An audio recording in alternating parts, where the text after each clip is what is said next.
site of the Hugenot House that sits in the front of the park. It's open for tours during the summertime, but it has an interesting story to go along with it. We're going to learn a little bit about it. Over here we have the Hugenot House, which tells a little bit about it.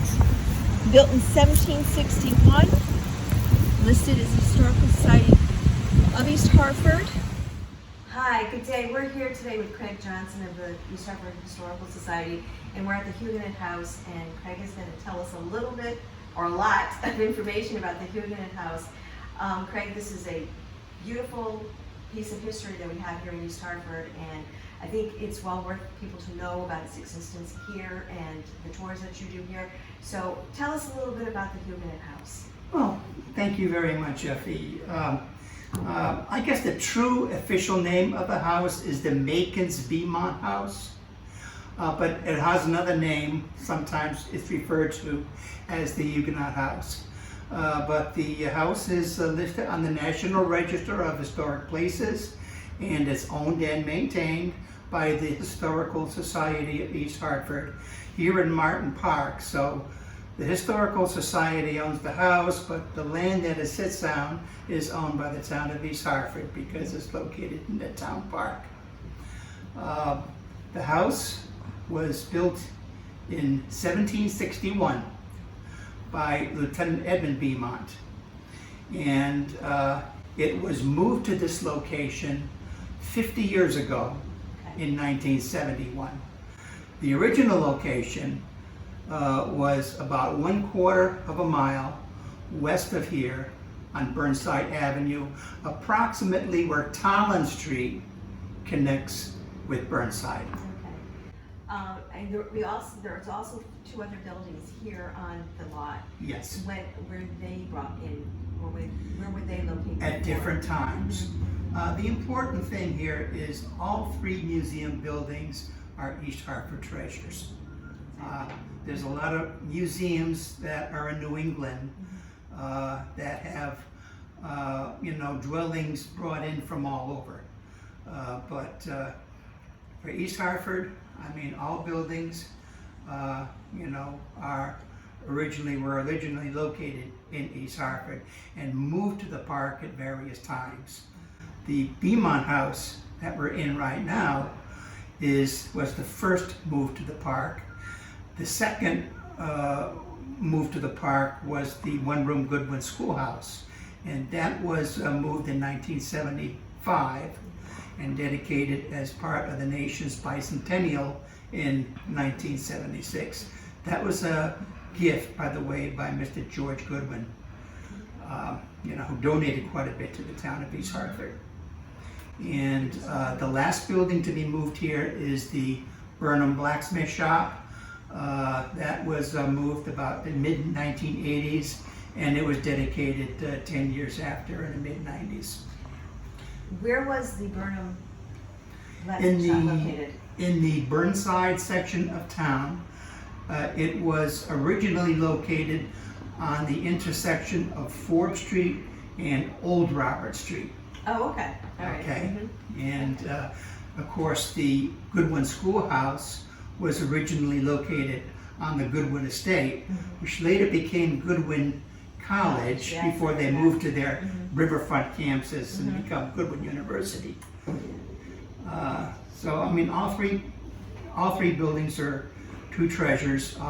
All the furnishings and all the buildings were donations made to the Historical Society. Yeah, I could see some of your plaques over time. over there. Yeah.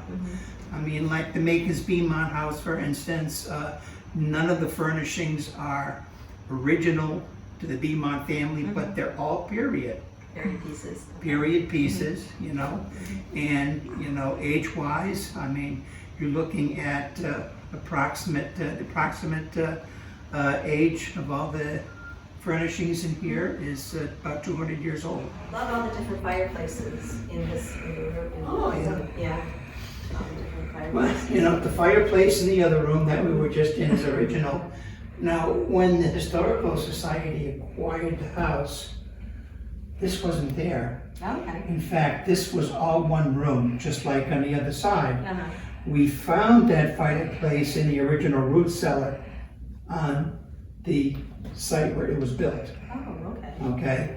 Okay, so in doing the restoration, we wanted to restore it to the way the Demonts, would have been living when they first, moved in the late 1700s. So that's why this fireplace was restored to the way it would have appeared, in the late 1800s and late 1700s. So are we ready to go upstairs? Yeah, I am. Yeah, I put my stuff up there too. Just a word of caution though, hold on to the right railing. The stairs are very steep. Okay, so. Okay. I did that warning, about everyone. Yeah, There's I a can door, especially children, Okay, actually, okay, Can you make it up okay? I think I can. I have a bad one, that's Oh, why. okay. Take it one step at a time. I do. One step at a time. Okay. Oh, this is neat. Wow. I love the canvas. It's, those are vaulted dormer windows. There's 3 of them. Yeah. Now, this is the south side, the front of the house faces south on its original location, original site.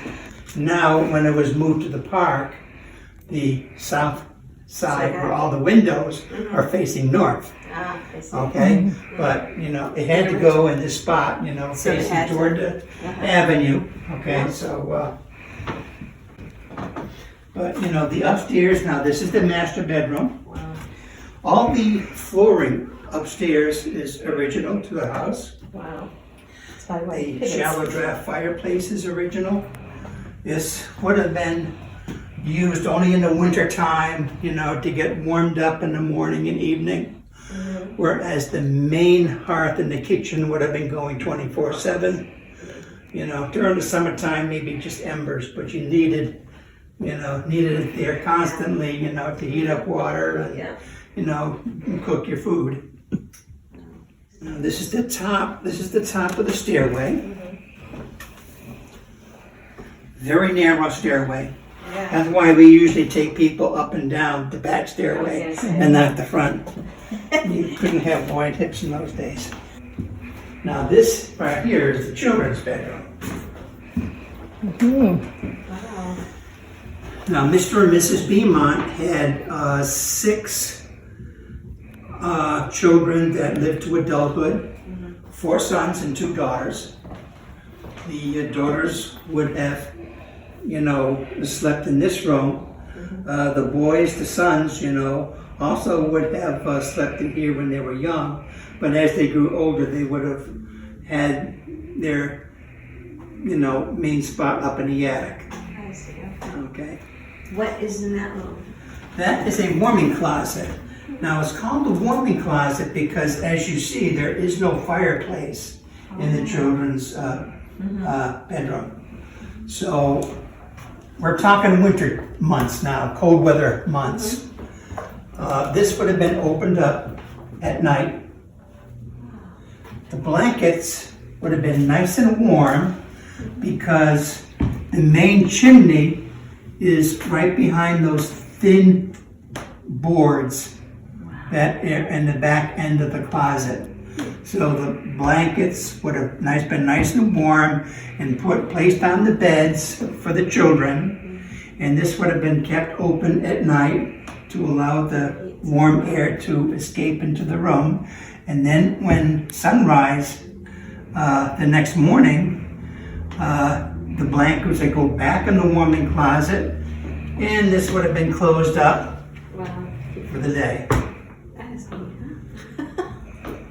Who would have thought?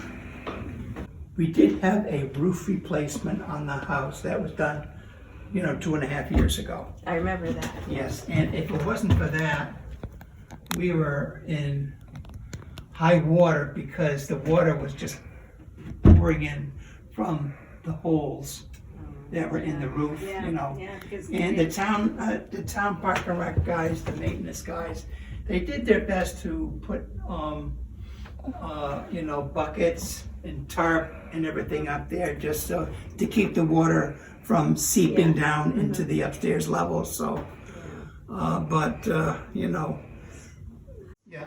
As I was, talking about Edmund Beaumont, who was the builder, these are artifacts that were brought back by him from the French and Indian War. So the father of Makins Beaumont was a long-term patriot, not only having served in the French and Indian War, but also the War for American Independence. Okay, he built the house and he sold it to Makins 4 years after it was built. And these are very interesting because these are actual ties to the builder of the house, and the only items that we can honestly say, that have ties to the Beaumont family. Now, Makins Beaumont, lots of times an old house carries the name of the owner who lived in the house more years than anyone else. Makins Beaumont moved into the house with his wife and family in 1765. He lived until 1826. So that's over 60 years that he lived in the house. And his wife, Parmelia, lived several years following his death. Okay. Now, once Makins Beaumont, Makins Beaumont was never a true Huguenot. Okay. The French name would have been originally Beaumont, but that was anglicized to Beaumont. I see. Ages ago. I mean, the Beaumonts themselves moved to North America, came in, settled in Massachusetts, and eventually Enfield in the 1600s. Okay. But Makins Beaumont's wife, she did have Huguenot family that lived in New London area. Okay. So following his death, it became her house. So And, people used to point out, oh, there's the Hugenot House, because she had Huguenot family. Okay. So that's how we got the Yeah. So now you got to see the Macon Beacon Hugenot House on the inside and see what a wonderful historical building this is. When you're driving through Martin Park, stop by and look at the outside buildings of the Hugenot House, the Goodwin School, and the Burnham Blacksmith Shop. Wonderful historical buildings that we have here in town in East Hartford.